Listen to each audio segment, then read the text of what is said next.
Hi,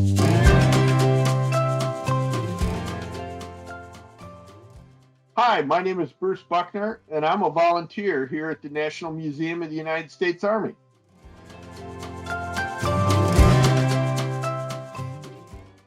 I've always had a lifelong interest in military history, especially United States Army history, and I wanted to be able to share that with people, and it gets me much closer to the exhibits and to the museum. I think I have a lot to contribute there. And I find all the exhibits very interesting. It's great being able to get close to them and spend a lot of time there.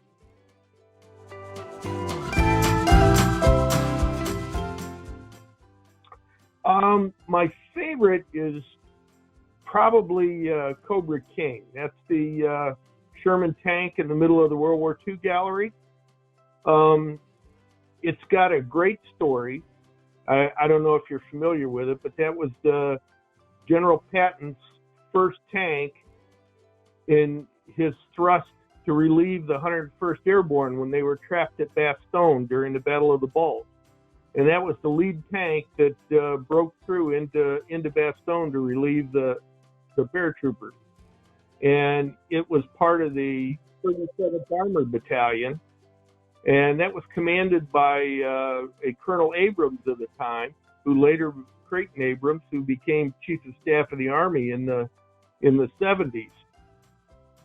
And the Abrams tank is named after him.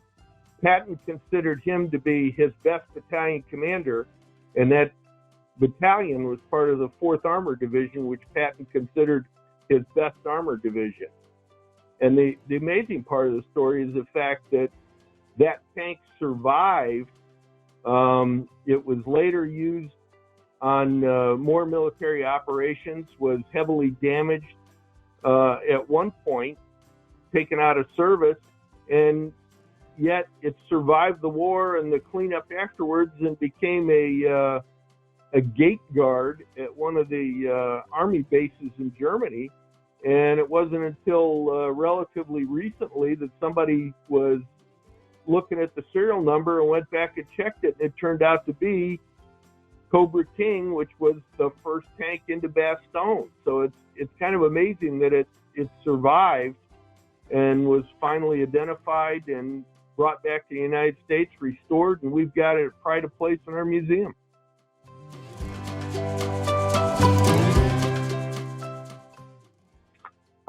I think my two favorite jobs, one is working out front, talking to people as they first come into the museum, answering their questions, giving them directions to go to the galleries that most interest them. And then my other one is I like working being the gallery docent for the World War II gallery.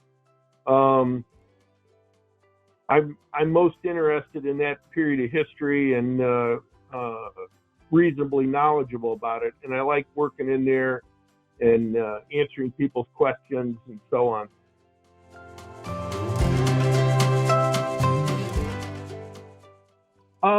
Yeah, a couple that come immediately to mind was in the World War II gallery, we have a cast figure of a airborne paratrooper who is equipped as he would have been when he jumped on D-Day, wearing a full set of gear and everything, carrying the Thompson submachine gun and ready to go. It's a really nice figure.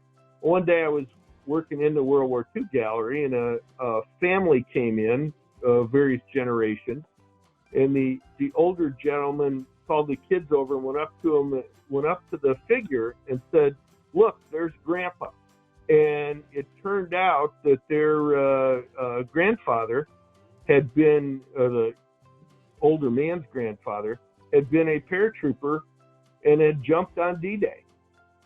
And they spent a lot of time discussing that, the equipment that he had and how he had looked on that. And then I also directed him in the around the corner from that, we've also got a rifle that was recovered from a paratrooper that had died on D-Day. So that was very interesting, meeting them and the different generations in the family that were all coming acquainted with their grandfather or great grandfather's service during World War II. And then another one I had was, we have the cast figures that go through the museum are all made from life, and the models for those cast figures were all serving soldiers. And I had a woman come in and ask me for directions to get to the World War I cast figures. And her son was the cast figure that depicts a lieutenant leading the charge across no man's land with a .45 in his hand. And that was her son, and she wanted to see her son in his World War I uniform. So that was pretty interesting. And I had another young gentleman come in, and he was looking for the gunner from the B-17 that's all done up in heavy leather flight clothing to stay warm at high altitude and everything. And he said he had been the model for it. He wanted to see how his model turned out.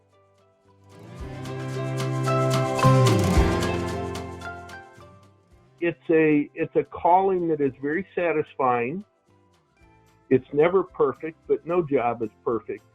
But one of the best things about it is you get a variety. I was able to, while in my time in the Army, I did a number of different jobs and positions. I got to change those regularly. I moved around. Some people don't like that. They want complete regularity, but I found it was great being able to change jobs, change positions, learn new things. I was assigned as an instructor at the General Staff College, and I found that the Command and General Staff College, and I had never thought about being a teacher, and I found out that I really liked it. And later taught evening classes for colleges. So it's a good experience that for me I found very, very enjoyable.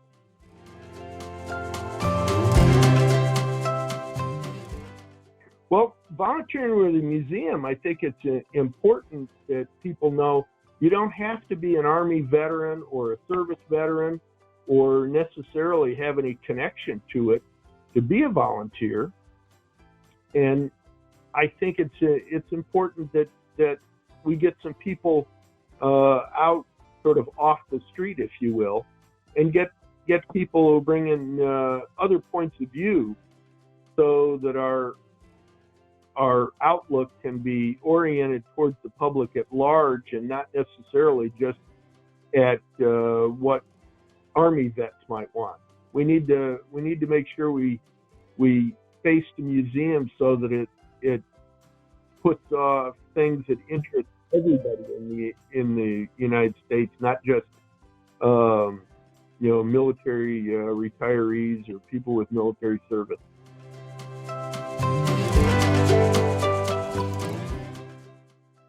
I think it's the overall museum experience itself. The museum tells a story of the Army, and it tells it from a soldier's point of view. Most of the public nowadays especially has had little contact with the military.